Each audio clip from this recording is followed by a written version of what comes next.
Did you know you could win $10,000 instantly? Yeah! In the Northern is Softer game, but you have to know where to look. Happy holidays from all of us at Channel 9.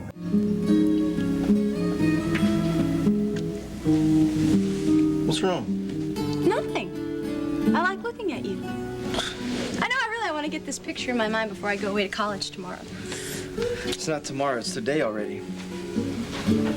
That's right, it's past midnight. Happy birthday. Yes, on birthday. All right, now that it is, can I open that box over there? Because it's mine, isn't it? I don't remember. It's yours, but you have to wait until the morning. Why? You're going to be too busy in the morning getting ready for your big, wonderful week of college orientation to help me celebrate. I thought we were celebrating now. We are, but I still want to know what's in the box. What? All right, guess. Race car. Didn't know your size. I bet it's a framed picture of you. Not a bad idea. Maybe for Christmas. Go ahead, open it up, nice guy.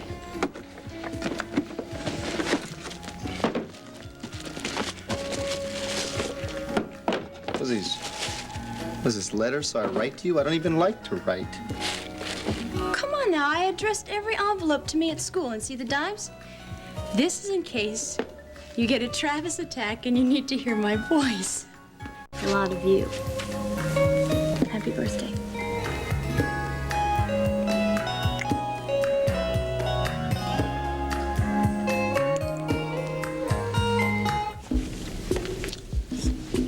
Have you reached a decision, Senor Bernie? If I don't let you help me, you'll tell everyone I've returned to Monticello. You have a clear picture of things. Thank you. How did you lose these diamonds?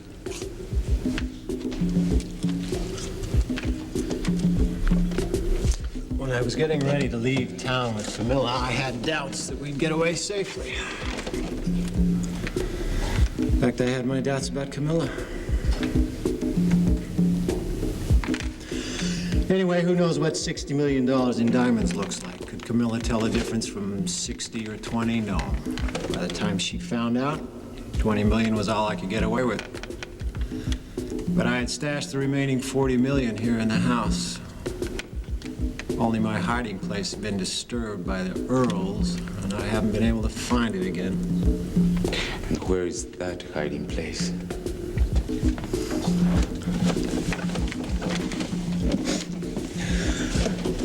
I'll share these diamonds with you, but I will never tell you where they're hidden. And just in case you're thinking of crossing Senor Barney, just remember that I've already killed twice to keep my secret.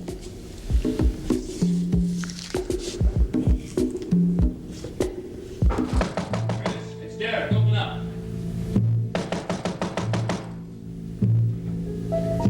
Come on. All right. God.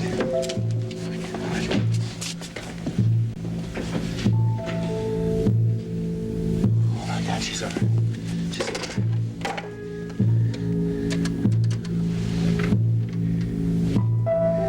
Hello, this is Chief Mallory. I need an ambulance immediately.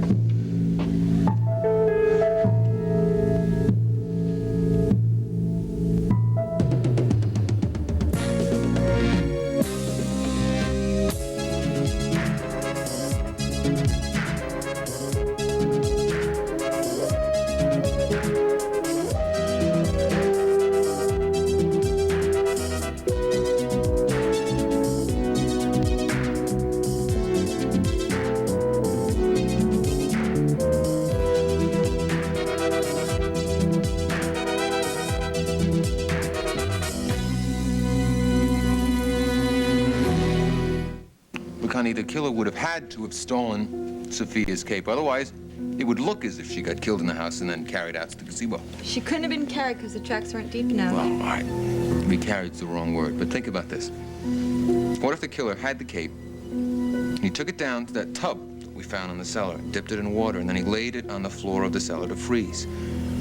Then the cape would get stiff. Yeah, it'd be stiff as a board. Be about 3 or 4 foot square. She could then take it, put it outside the cellar door on the icy crust of the snow, and put Sophia's body on top of it. It's the only possible explanation. So he had Sophia's body on top of a frozen cape, and then the murderer drags her to the gazebo like a sled? Yeah, probably dragged her by the hood.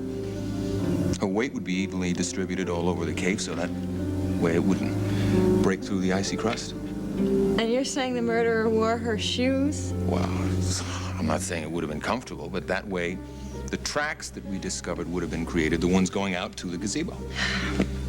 All right.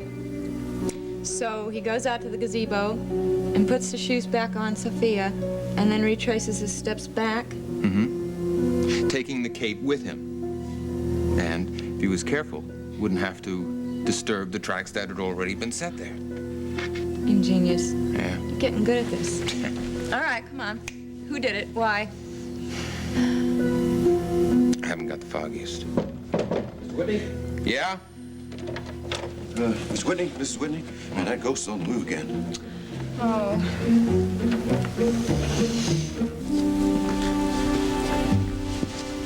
Stop pacing up and down and go to sleep. Why? So you can pop off to some other bed?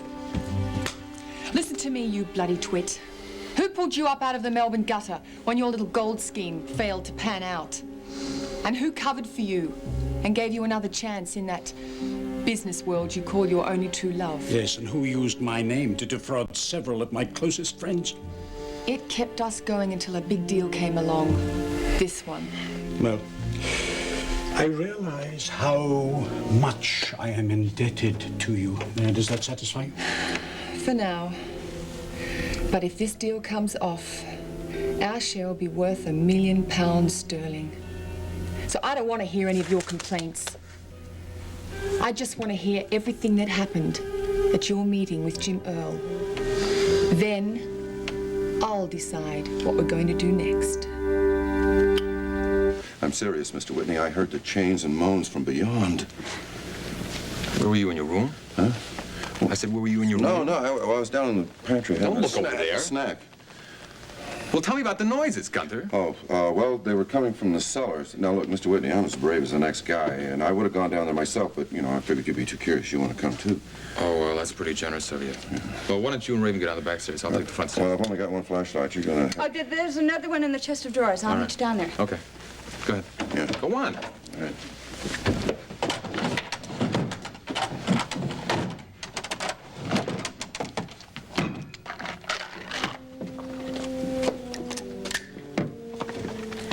Scott, let them go ahead. You and I have to have a little talk. How is she? Well, she's alive. I can't tell you much more than that right now. Yeah, but the bullet just grazed her head, no? She's also lost an awful lot of blood. Chief, we'll do everything we can. Now, do better than just that. Please. Till I find out who did this, I swear to God, I will find him. I will find him. Sir. Yes, Captain. Chris, you be well.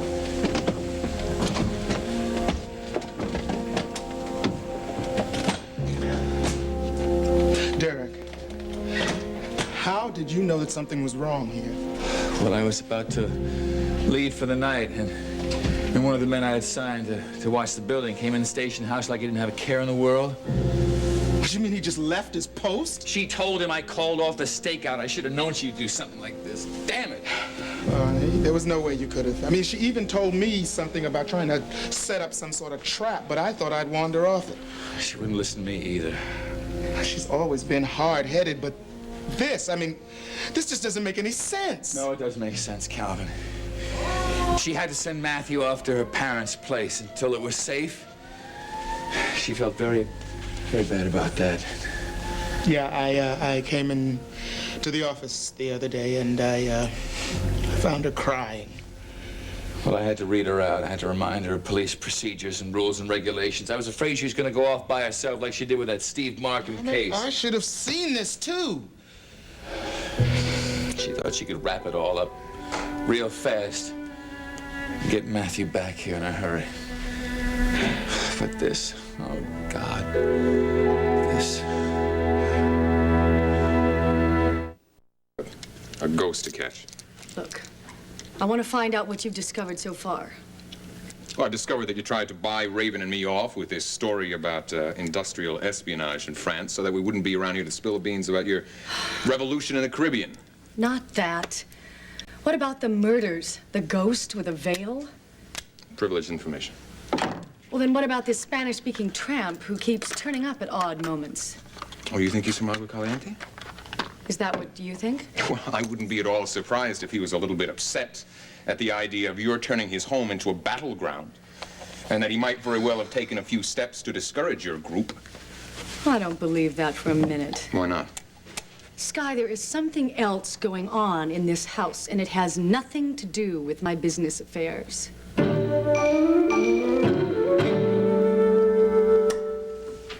This damn thing doesn't work. Listen, I've just got this one flashlight. If you want to take it and go on up ahead, I'll wait here for Mr. Whitney. Gunther. Well, you know, ladies first. Move it.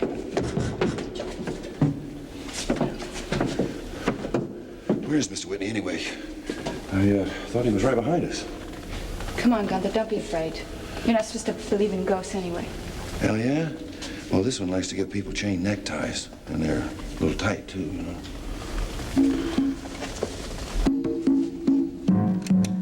If you'd like to, you can come along. Down to the cellar? Maybe we'll answer a few of your questions, too. Oh, all right. I'll join this little ghost hunt. This little ghost has killed twice already after you.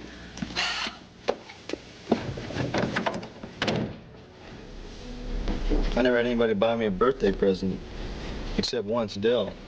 It was hot. You know, I'm glad that you're trying to understand why I want to go to Wellington.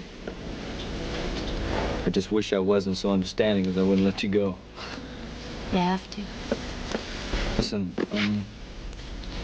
I want you to make a promise. Sure, what is it? Don't be so quick to say yes, all right? And I want you to promise me that you won't ever feel sorry for me because I don't have the kind of education that you got. I've never... You don't have to say it. It's just by the way you look. I mean, I know if you felt that way that I wasn't, like, good enough because, well, I could just see it in your eyes. Well, that day is never going to come.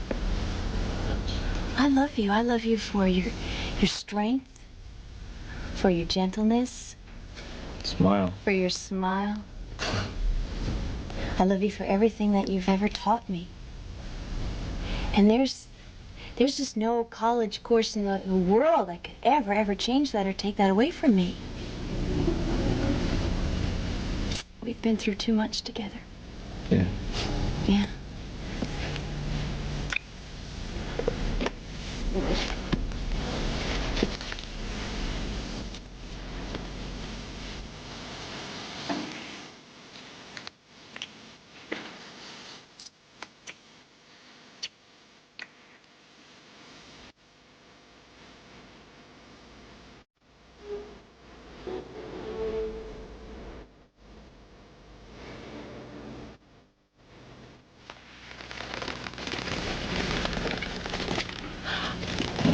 Give me that flashlight. I see something. You know, how come everything has to happen at night like this? Oh, it's just a box.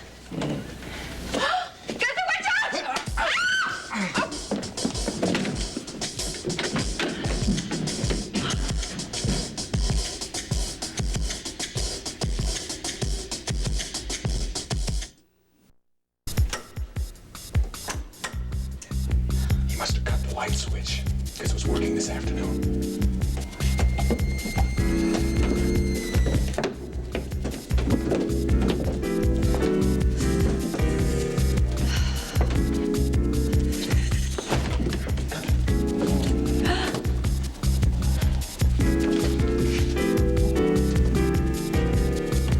Hey, hold it, you! Hold it!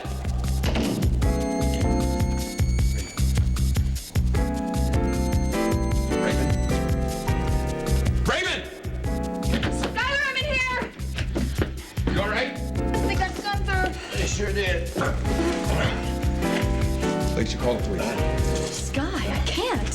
The hell with your business, Steele. There was almost another murder here, Alicia. Call the police. Damn it, Alicia!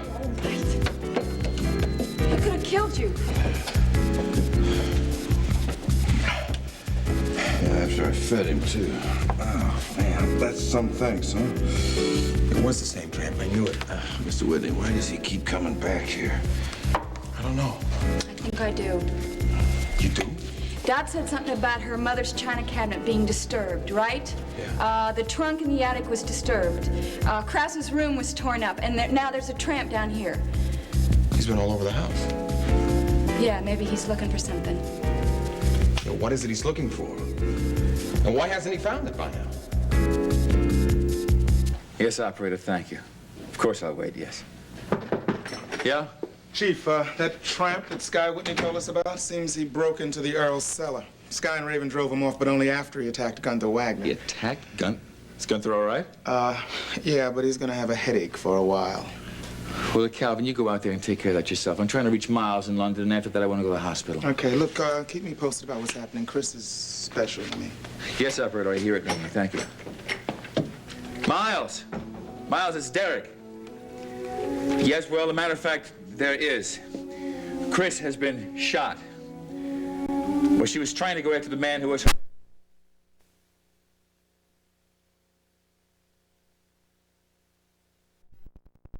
alive. The bullet just grazed her head, but she's unconscious. About an hour ago. No, I don't know. Well, there were men guarding her place, but she had called them off. Yeah. All right, I'm going to call Jody in just a minute. All right. I'll be expecting you. So long.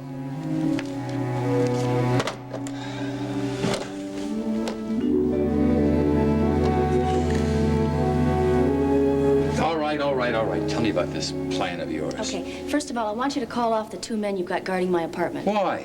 Because now that Matthew's safely out of danger with my parents, I want to set a trap, and it's not going to work if there's any police there. Oh, you want to set up a trap? Yes. Alone? Well, it's not going to work any other way. I don't like this plan, Chris. It's just too dangerous. No, I'm going to flush him out. I am not going to jeopardize one of my officers' lives this way, especially yours. Derek, you're not even hearing me out yet. All right, what is on your mind? Well, now I guess I know what you had in mind. I knew about Matthew. I knew about your pain in having to send him away. Chris, why did you have to take such a chance for crying out loud?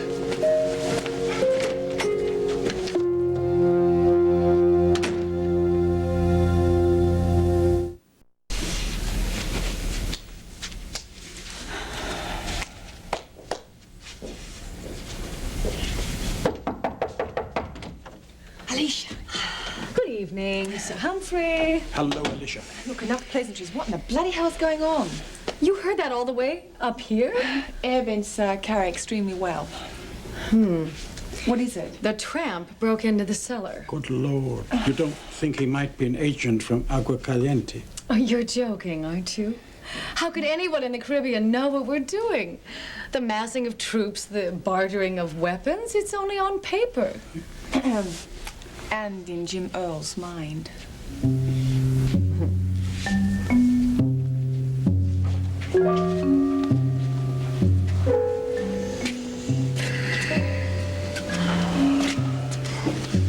I don't want to say anything bad about the Earls, but they don't really have anything here of any value for 2 people to get killed over. What could that tramp have been looking for? And why can't he find it? Maybe because it's not here anymore? Well, then where is it? Well, where did his search begin, apparently? In the attic in the trunk. Yeah. And what do we know of as being the only thing that's been removed from this house in the past month? Toys. Toys. You mean this guy murdered a couple of people for toys? Probably some kind of wacko living through his second childhood or something. We must have missed something. We're going to have to go back and search again. Where are they? They're in our office.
presents Daytime Dilemma. From loving Mike and Ann. Once driven together by desire, now torn apart by fate. I thought it'd be better if we talked out here. Why, because Roger's in there? I miss you. Can we get together? What will happen next? Will Ann say, I'm back with Roger, Mike, or I will call you soon, I promise I will? Can you predict the right answer? Tune in tomorrow and find out. If you'd like to play this exciting game and answer our dilemma, send your name, address, and phone number to Daytime Dilemma, Post Office Box 6, New York, New York, 10046. Now here's yesterday's Daytime Dilemma and its solution. From Ryan's Hope, Bill, and Siobhan. They were lovers. All I want is a chance with you. And now Bill fights to win Siobhan back. I am here for as long as you need me. Yeah, I know. It's just so much to ask. What will happen next? Will Bill say, what if I ask you to marry me? Or, you're not asking, I'm insisting. Here's what happens. You're not asking, I am insisting. This Daytime Dilemma has been brought to you by ABC. It comes like a surprise. Just open up your eyes and you'll find love. Love's baby soft. So open up your eyes. You'll find love. Oh, yeah. You'll find love. Love's baby soft. Nothing feels as good as love. We've just made 108 changes in our Swanson dinners. You'll find our meats and fish taste better. Our vegetables taste better. Our desserts taste better. We think you'll enjoy these changes. Once you try them. Now, when was the last time you had dinner with the Swansons? Announcing the JCPenney Fine Jewelry Sale. Dazzling gifts of 14-karat gold, all 40 to 50% off. All cubic zirconia is 40% off. Save on stone rings for someone precious. Choose sparkling diamonds, all 30% off. And just in the nick of time, save on famous name watches. The Fine Jewelry Sale at JCPenney for a holiday to remember. The Smurf See and Save phone. Let your kids imagine they're talking to Smurfs. Smurf See and Save phone. This is Smurfette speaking. I think you're real Smurfy. You do? I'm Gargamel, and I think Smurfs. It's for you. Hi, this is Clumsy Smurf speaking. What? The Smurf See and Save phone, complete with the voices of 10 true blue friends from Mattel. The conclusion today at 3 on 13.